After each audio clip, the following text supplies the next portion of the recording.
Hi everyone, I'm sat here in Brixworth as we prepare the power unit for the 21 season. I'm sure there are lots of questions that you've got, so I'm going to try and give you some information of where we are and what we're up to. So in terms of readiness, we've got plenty of engines in build.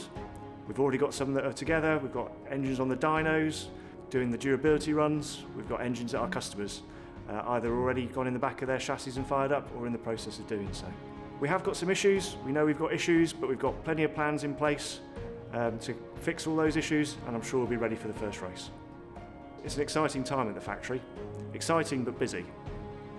We get to see the fruits of our labour, to see how much performance we've put on the engine, to see what the durability of the engine is. And of course, what we don't know is what other people have been doing in their factories.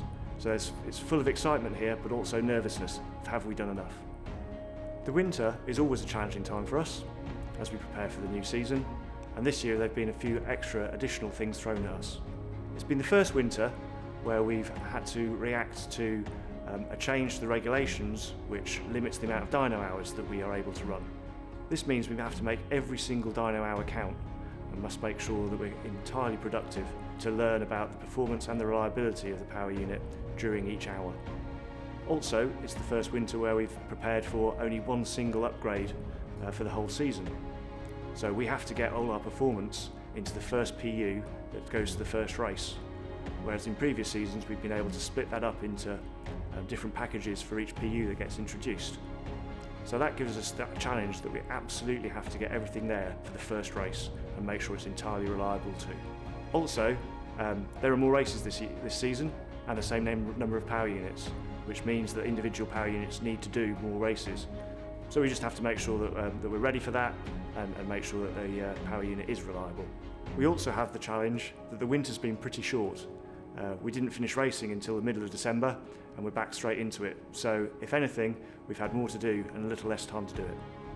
All the work that we've been doing is on the backdrop of the global pandemic, which of course adds some extra problems and some extra challenges for us. The safety of our staff is absolutely key to us, and the business that we're in, we do need to have staff on site.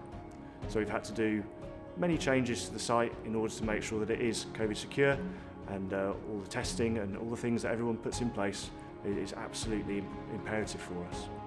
We also have some members of staff who can work from home, and we've done everything we can to get them working from home. The amount of IT and the amount of innovation that the people working from home have done to make sure that they can be as effective as possible is really impressive to see.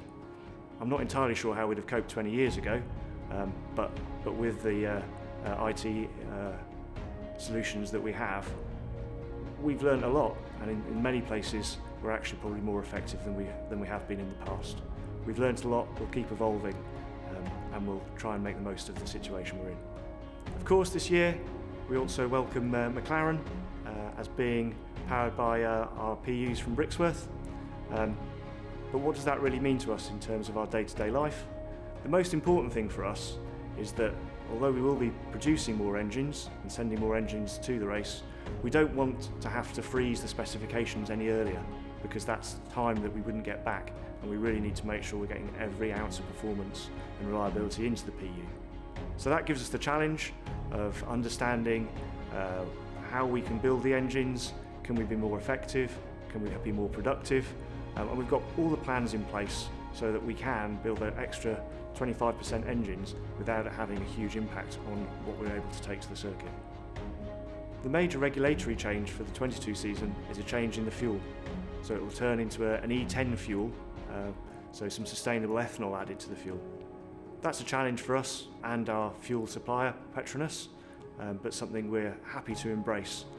As well as that, we will have gone through the 21 pre-season and project and are now better understanding the impacts of the dyno restrictions and the fact that we're only allowed the one single performance upgrade per season. So we're slightly changing the way that we're doing the project, understanding the impacts of those things and tweaking the way that we're doing things in order to make sure that we can make the most of the opportunities that we have.